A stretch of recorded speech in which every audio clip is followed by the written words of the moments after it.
Southeast Radio's Business Matters with Carl Fitzpatrick. Southeast Radio. Well, I recently attended Richard Branson's 72nd birthday bash, which was held in the Caribbean on Virgin Voyages maiden ship Scarlet Lady. During the trip, I had the great opportunity to interview Tom McAlpin, the president of the world's newest cruise line, Virgin Voyages, about how the brand has reimagined cruising. I started by asking Tom to provide us with an overview of an illustrious career which has spanned 35 years in the international cruise industry. Well, I started my career in public accounting where I worked for KPMG, and shortly after that had an opportunity, was recruited by one of the cruise companies, and I went to work for actually a company called Admiral Cruises, which merged with Royal Caribbean, and stayed at Royal for about 8 years. I ran the corporate and strategic planning group there and did a lot of fun stuff. One of the things we did was, we evaluated an opportunity to do a joint venture with Disney.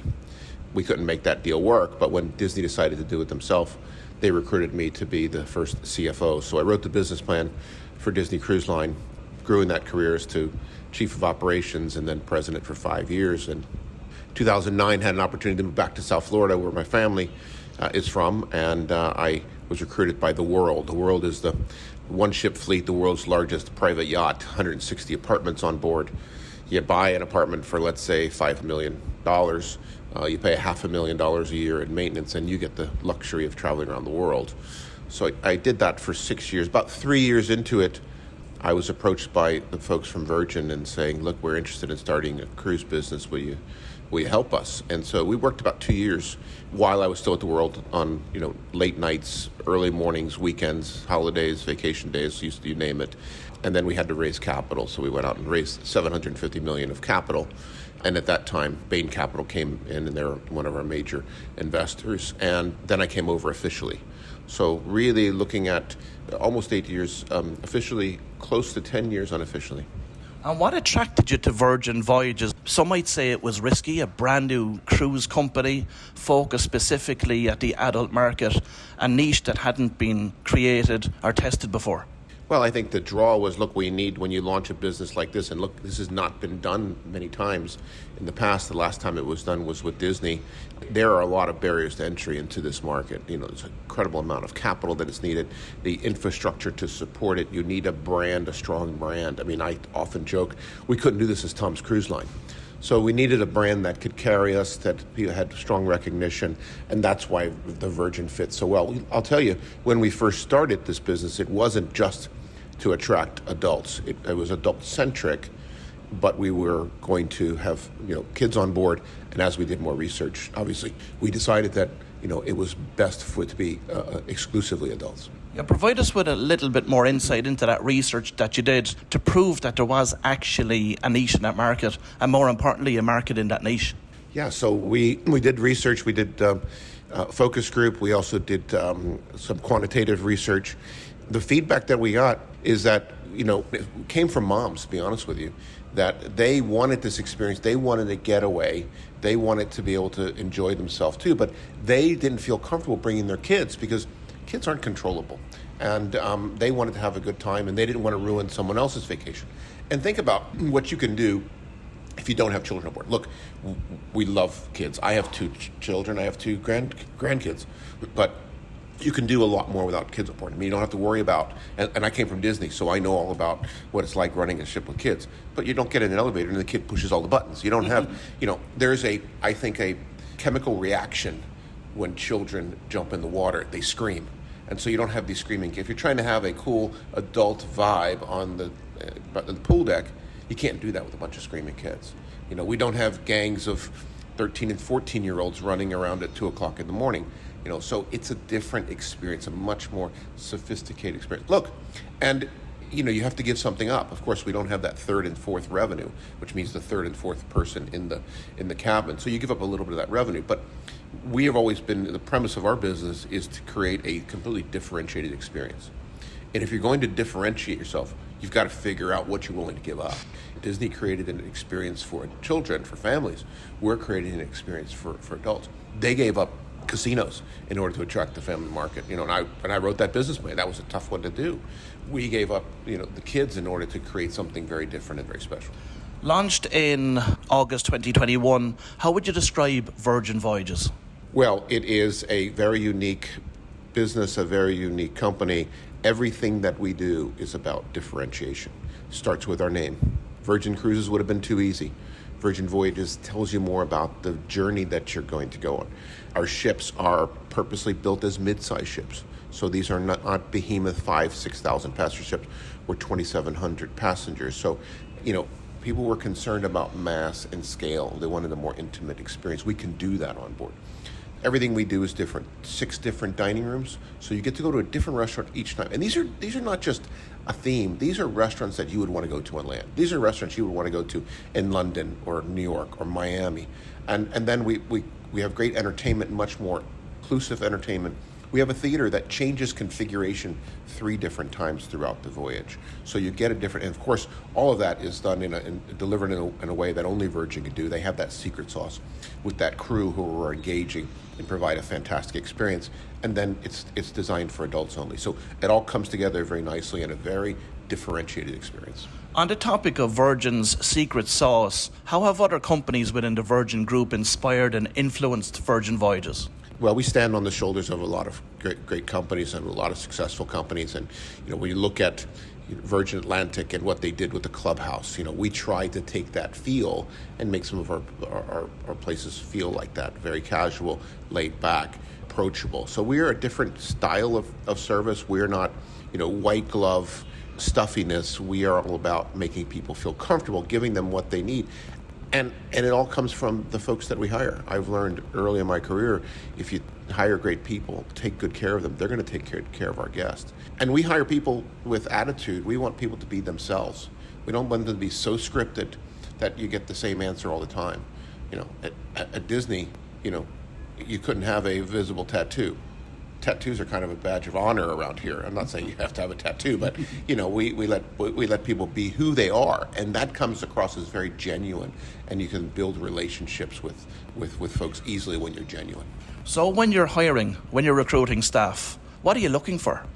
Well, we're looking for enthusiasm. We're looking for people who are energetic. We're looking for people who believe in this brand and want to do something different with their careers. We want this to be the best gig of their life. That's what we say. And so we take good care of them. They're away from home. We're a very family-oriented business, so we provide free Wi-Fi for them so they can communicate and have video chats with their family.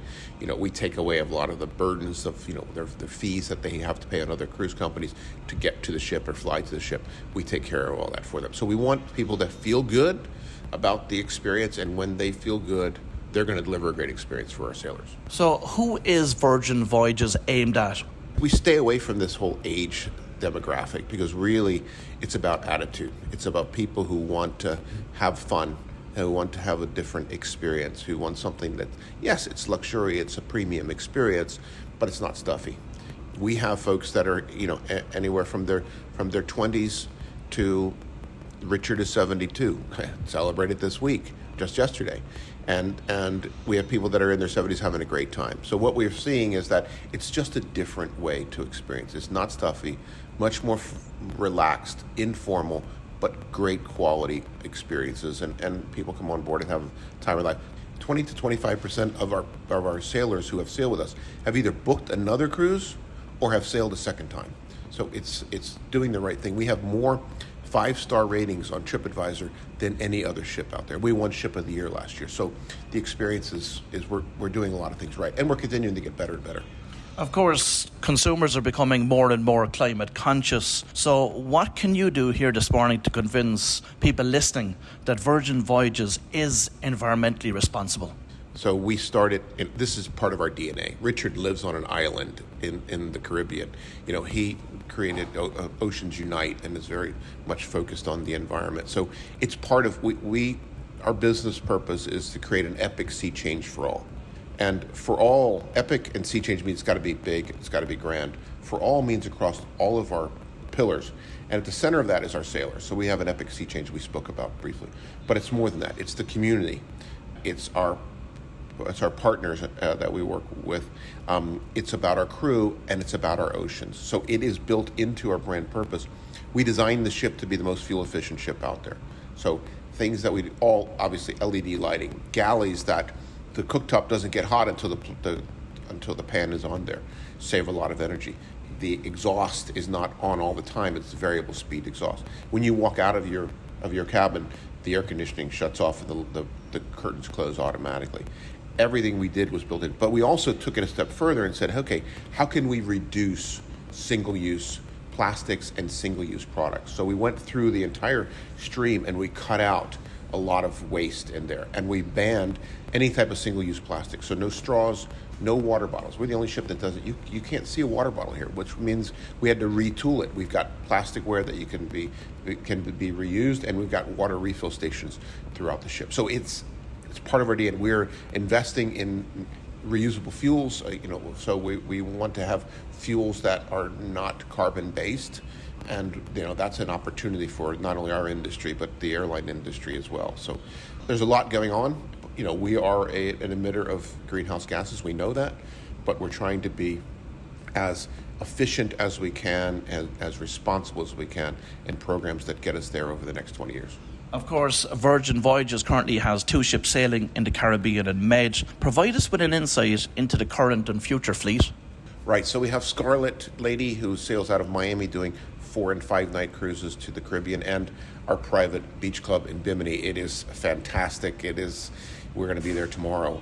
It is this 2 amazing pools sitting in a palm grove overlooking the Atlantic Ocean with music and DJs and programming that only Virgin can provide. So it's a fantastic highlight of the cruise. So all of our cruises in the Caribbean go there.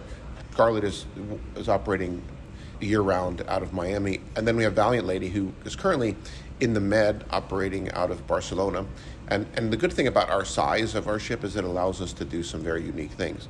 We can go to places like Bimini, which are pretty small. We can go to downtown Barcelona, and because of the size, we can go right downtown, walk off the ship, and you're on Las Ramblas. In the wintertime, the Valiant Lady will come back to Miami and do 6 and 8 night sailings down to the Caribbean. And then Resilient Lady will join the fleet in May of next year, and will operate out of Athens, Greece, and then in the wintertime come to San Juan and do 7 night sailings out of San Juan. Resilient Lady will take delivery next May, and then at the end of 2023, we'll take delivery of Brilliant Lady, and Brilliant Lady will operate out of Australia and New Zealand. COVID delayed the launch by 17 months. So did that result in the company having to seek and raise additional funding? The answer is absolutely yes.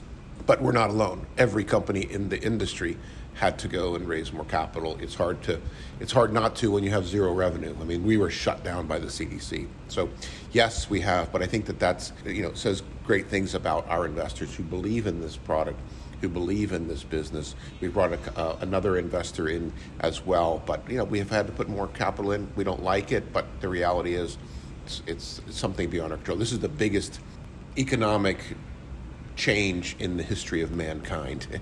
So, everybody has been affected. Some for the good, others for the bad. You're almost 1 year trading now, so how have actual bookings compared to projections, Tom? Yeah, so bookings are strong. I will tell you that the original business plan for this was that we would launch 3 ships over a 4-year period of time. So we would start marketing, 18 months later we would deliver the first ship, then 15 months later the second ship, 15 months later the third ship.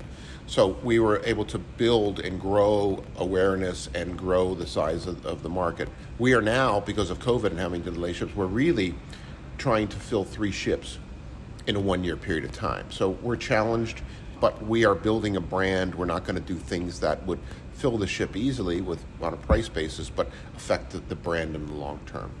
So we're growing awareness. Our biggest challenge is awareness. People know of Virgin. They don't know that we have a cruise line called Virgin Voyages. But we're changing that. We're investing in advertising and marketing. And, the good news is we've got a fantastic product. And when you have the number one product out there, awareness will come. There continues to be widely held perceptions that cruising is for older folk, or if someone goes on a cruise, they're going to suffer from cabin fever. How is Virgin going to tackle these myths? Yeah, there's an old saying in the industry that cruising is for the newlywed, the nearly dead, and after looking at myself, we add to it the overfed. So But that is a myth. That is what Virgin is all about. Goes into industries and disrupts things and changes things around. So we are with the way we're focused on the adult market, the way we're focused on a differentiated experience. Again, we're not just trying to seek younger people. We're trying to people that have the right mindset and the attitude that they want to have a good time. As the CEO of a Virgin Group company, provide us with an insight into your approach to problem solving. We never have problems here. But, as a startup business, you have to be nimble. You have to be able to react and pivot quickly. I could tell you, tons of examples of things like that, like Cuba, right? We were ready to go to Cuba. It was a fantastic itinerary. And then Trump changed that, and we, as in the United States, we couldn't go to Cuba. But it's about having the right team, the right mindset, and having problem solvers, right? And so it's okay to make mistakes, we say. It's okay to fail, but we fail fast and we change. And having the right attitude of people that are ready to continue, never quit, never give up. And you can't do it by yourself. You've got to put the team together. So this is not about Tom McAlpin solving a problem. It's the team effort to solve the problem, and it works. And finally this morning, Tom, what have you learned from working alongside Sir Richard Branson over the past 8 years? Richard is a genuinely great guy. He never stops having ideas. I mean, hey, look, we're a successful business, and he's coming up with new ideas all the time. Some of them are good. Some of them are, not so good. But he's a fantastic guy, and he's got incredible passion and insight, and he really wants to do good. The slogan of the Virgin Group is to change business for good, and he really believes in that. And everything we do, that's part of our, of our DNA. So learned a lot from Richard. He is a gregarious guy, a fun guy, he's a prankster. He loves the practical jokes. And I've had a couple glasses of water poured on my head over the last 10 years. So yes, he's a great guy. Well, if you've just tuned in, that was the president of Virgin Voyages, Tom McAlpin, and I certainly believe that the exciting Virgin Voyages experience is one that other cruise lines will be seeking to emulate in the years ahead. Southeast Radio's Business Matters with Carl Fitzpatrick. Southeast